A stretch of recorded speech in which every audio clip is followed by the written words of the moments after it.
Oke, teman-teman, setidaknya ada 3 kompetensi yang harus dimiliki, gitu ya, diperlukan oleh mahasiswa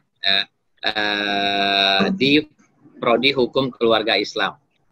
Itu ada kompetensi utama, ada kompetensi dasar, dan ada kompetensi pendukung. Nah, berikut akan saya jabarkan satu persatu. Nah, ini kompetensi utama. Ya, jadi kemampuan utama yang dimiliki oleh mahasiswa Prodi HKI, kompetensi utama adalah bidang keahlian hukum Islam, khususnya hukum perdata Islam. Ini pada aspek kognitif, aspek pengetahuan. Ya, jadi nanti ada mata kuliah, ya, ada mata kuliah keahlian hukum Islam, gitu ya. Ada hukum perdata Islam, ada fikih munakahat, ada muqaran mazahibul munakahat, gitu ya. Ada hukum Islam di Indonesia, undang-undang perkawinan di Indonesia, ada kompilasi hukum Islam. Nah, itu beberapa materi dan mata kuliah yang nanti akan disajikan di Prodi HKI. Tujuannya adalah bagaimana kawan-kawan ini, teman-teman ini mempunyai keahlian di bidang hukum Islam, terutama perdata Islam. Nah, selain itu juga kawan-kawan, teman-teman juga mempunyai keahlian hukum positif. Jadi bidang keahlian hukum positif, nah khususnya hukum perikatan. Ya. Jadi selain hukum Islam juga ada hukum positif, ya, hukum positif yang berlaku di Indonesia. Nanti ada mata kuliah hukum perikatan di Indonesia, gitu ya. Nah, kemudian bidang kemahiran hukum. Nah, ini pada aspek psikomotorik, ya. Jadi kalau yang 2 sebelumnya ini kompetensi kognitif, nah yang ini adalah kompetensi psikomotorik, ya, bidang kemahiran hukum, khususnya penyelesaian sengketa perdata Islam. Jadi teman-teman mampu menyelesaikan persoalan, ya, perdata Islam, ya. Nanti sebagai advokat, sebagai mediator, ini harus mampu ya menyelesaikan ya perselisihan keperdataan. Tuh. Oke, kemudian bidang kemahiran kepenghuluan dan persidangan. Ini juga bidang psikomotorik, aspek psikomotorik. Punya keterampilan, kemahiran bagaimana menjadi penghulu, ya, kepenghuluan, dan juga bagaimana tata cara persidangan, ya. Bagaimana memimpin sidang dan seterusnya. Itu nanti aspek psikomotorik yang dibangun ya di kompetensi utama. Kemudian bidang kepribadian profesional, ini sisi afektifnya, ya. Bagaimana menjadi seorang pengacara, bagaimana menjadi seorang advokat, menjadi seorang mediator, harus mempunyai kepribadian yang profesional. Gitu. Oke.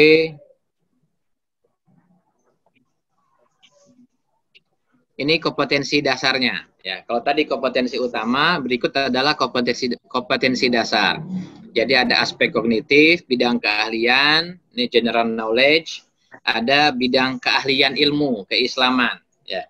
Jadi yang pertama bidang keahlian umum, nah yang kedua bidang keahlian ilmu keislaman, kemudian ada bidang kemahiran komunikasi, berbahasa. Ya, ini bagaimana teman-teman ini mampu berbahasa yang baik, Indonesia, kemudian berbahasa Arab, dan pun berbahasa Inggris sekalipun fasih. Nah, kemudian bidang kemahiran epistemologi keilmuan. Ya, ini kemampuan dasar, kompetensi dasar. Kemudian kompetensi pendukung. Ya, ini bidang keahlian manajemen dan pengenalan kelembagaan, dan bidang kemahiran teknologi informasi dan komunikasi psikomotorik. Ya, ini kompetensi pendukung. Teman-teman melek IT, ya, tidak kemudian gagap teknologi. Nah, jadi tidak kemudian alumnus syariah, mahasiswa syariah itu gagap teknologi. Ya, teman-teman tetap dibekali, ya, bagaimana mempunyai keterampilan di dalam bidang teknologi, informasi dan komunikasi. Ini menjadi kompetensi pendukungnya. Oke, secara singkat kompetensi kemampuan kognitifnya, ya, ini memahami hukum pidana perdata Islam, hukum Islam. Kemudian memahami hukum positif di Indonesia. Jadi ketika diurai, kalau mau diurai, gitu, kemampuan kognitif, kemampuan psikomotorik, dan kemampuan afektif dari prodi hukum keluarga Islam kira-kira bisa diuraikan seperti ini, teman-teman. Kemampuan kognitif yang bisa dimiliki itu adalah memahami hukum pidana dan perdata Islam, hukum bisnis Islam. Nanti ada mata kuliah hukum pidana, ada mata kuliah hukum perdata, dan ada juga mata kuliah perekonomian. Ini aspek kognitif. Kemudian memahami hukum positif di Indonesia. Ya, memahami hukum positif di Indonesia. Ini harus dikuasai oleh teman-teman di prodi hukum keluarga Islam. Yang ketiga, memahami hukum acara, peradilan agama, dan tata laksana persidangan. Ya, nanti ada hukum acara perdata. Ada mata kuliah hukum acara pidana, ada mata kuliah hukum acara perdata. Dan di situ teman-teman harus paham, gitu ya. Kemudian memahami hukum advokat. Ya, nanti pengacara. Ada mata kuliah advokasi, ya. Kemudian tata laksana kerja dan sistem administrasi advokat. Kemudian memahami tata laksana kerja dan sistem administrasi konsultan hukum. Nah, ini beberapa kemampuan kognitif kira-kira yang dimiliki oleh mahasiswa-mahasiswa di prodi hukum keluarga Islam. Berikutnya kemampuan psikomotorik yang dimiliki oleh teman-teman mahasiswa di prodi HKI. Memiliki keterampilan dalam bidang mediasi. Ya. Jadi bagaimana memediasi, menengahi dua orang yang berselisih. Nah, itu punya keterampilan itu. Ya, bagaimana membuka mediasi, bagaimana memediasi, dan bagaimana menyelesaikan persoalan-persoalan perselisihan, sengketa ya, dari dua orang yang berbeda pandangan atau punya selisih. Kemudian memiliki keterampilan dalam bidang litigasi dan non-litigasi persidangan nanti. Ya, punya keterampilan. Nah, kemudian mempunyai keterampilan dalam melaksanakan persidangan. Memiliki keterampilan dalam menyusun pembelaan. Ya, bagaimana membela klien dan seterusnya. Punya keterampilan itu. Memiliki keterampilan dalam memilih cara yang tepat dalam beracara. Nah, ini keterampilan semua, aspek psikomotorik semua. Memiliki keterampilan dalam mengemukakan dalil-dalil yang tepat. Nah, jadi sebagai ahli hukum, kalian harus punya kemampuan mengemukakan dalil-dalil gitu ya, yang tepat. Kemudian memiliki keterampilan dalam melaksanakan tata laksana kerja dan sistem administrasi advokat. Memiliki keterampilan dalam melaksanakan tata laksana kerja, sistem administrasi konsultan hukum. Ya, ini pilihan-pilihannya nanti bisa diisi menjadi konsultan hukum, menjadi advokat. Ya.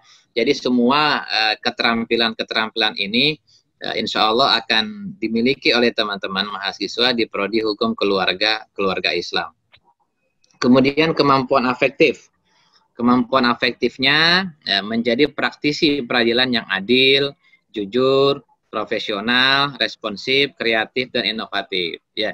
Ya, silakan menjadi pengacara, silakan menjadi seorang mediator, tapi tetap menjunjung tinggi keadilan, menjunjung tinggi kejujuran, bersikap profesional dan berakhlakul karimah, gitu ya. Ini barangkali yang membedakan ya fakultas syariah dengan fakultas umum di luar. Jadi kalau prodi hukum keluarga Islam, karena yang menjadi bingkainya adalah Islam, maka tentu ini juga harus membingkai seluruh sikap yang kita miliki. Gitu. Kemudian menjadi advokat yang memiliki sikap jujur, adil, berani membela, menyampaikan kebenaran, punya etika dalam beracara dan membela yang lemah. Nah, ini kemampuan-kemampuan afektif ya yang bisa dimiliki oleh teman-teman yang nanti mengisi atau menggeluti bidang-bidang advokasi atau sebagai praktisi peradilan, ya penasihat hukum, mediator dan sebagainya. Saya kira ini beberapa potensi ya yang nanti akan dimiliki oleh teman-teman di prodi hukum keluarga Islam dan juga pilihan-pilihan profesi yang bisa diambil diisi oleh teman-teman di prodi hukum keluarga Islam. Kemudian kaitannya dengan kuliah, kaitannya dengan perkuliahan, insya Allah perkuliahan ini secara aktif ya, akan dilaksanakan dalam masa 7 semester. Ya, jadi selama 7 semester ini perkuliahan aktif. Nah, kemudian di semester 8 ini teman-teman mulai menulis skripsi, melakukan penelitian. Harapannya teman-teman mahasiswa ini bisa mengikuti seluruh alur ya perkuliahan yang sudah kami siapkan.